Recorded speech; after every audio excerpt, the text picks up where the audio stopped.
I'm looking at a site called Husker Online. Never heard of it.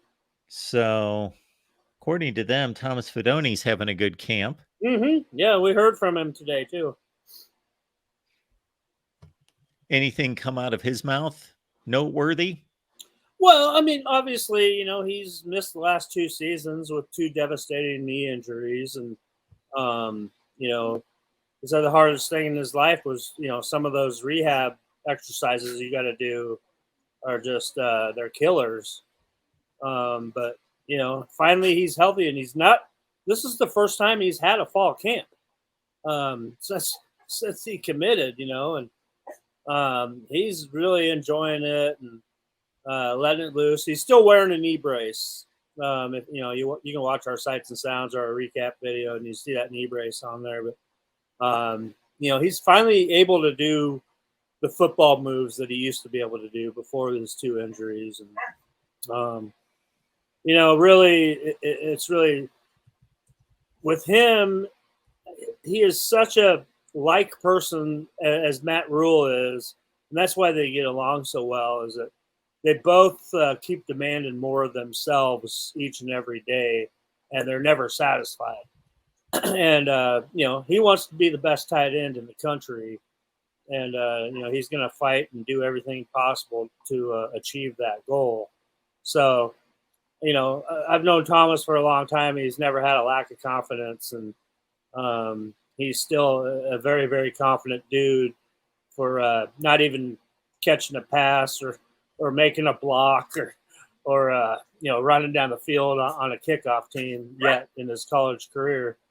But I'm very happy for Thomas, and he's finally got himself in the spot where he imagined he would be 3 years ago. So and he's going to be a big part of the offense, obviously, like we talked about, the loss of Xavier Betts and at the wideout position, but they're going to use Thomas Fidone, and we're still waiting for word on Arik. Shush, dog. Arik Gilbert's status is still up in the air. That we're still waiting on the NCAA to give him the green light. So, you're talking like red zone stuff. Thomas Fidone obviously going to be a big part of that. And like I said, with the loss of Betts, younger guys are going to have to come into the mix at the receiver spot, like Malachi Coleman, true freshman. That I noticed it was the first time I got to see Malachi out there in fall camp, because the first week he was in that second group with the split practices. He was in the second group that we didn't get a chance to see. And then week 2, he was he didn't practice that day. So finally he was out there. I got to see him out there today, and he was looking really good. And I noticed that the wide receivers coach Garrett was giving him.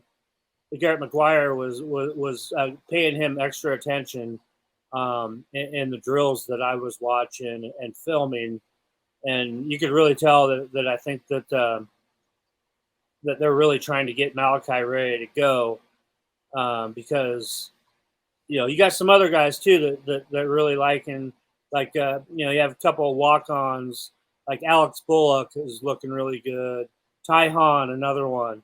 I think they're going to depend on these guys a lot.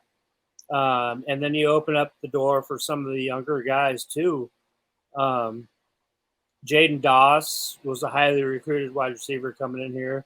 And Jalen Lloyd's been doing a lot too. The freshman coming out of Omaha.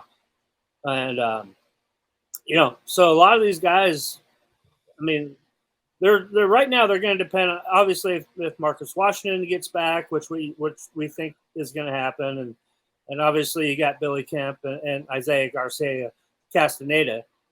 So those three older guys, are really going to have to carry a lot of the load, I think, here early in the season, mixed in with Thomas Fidone and Nick Borkacher, another guy that they're going to use a lot at the tight end slot position, and they're going to move these guys all over the field, inside, outside.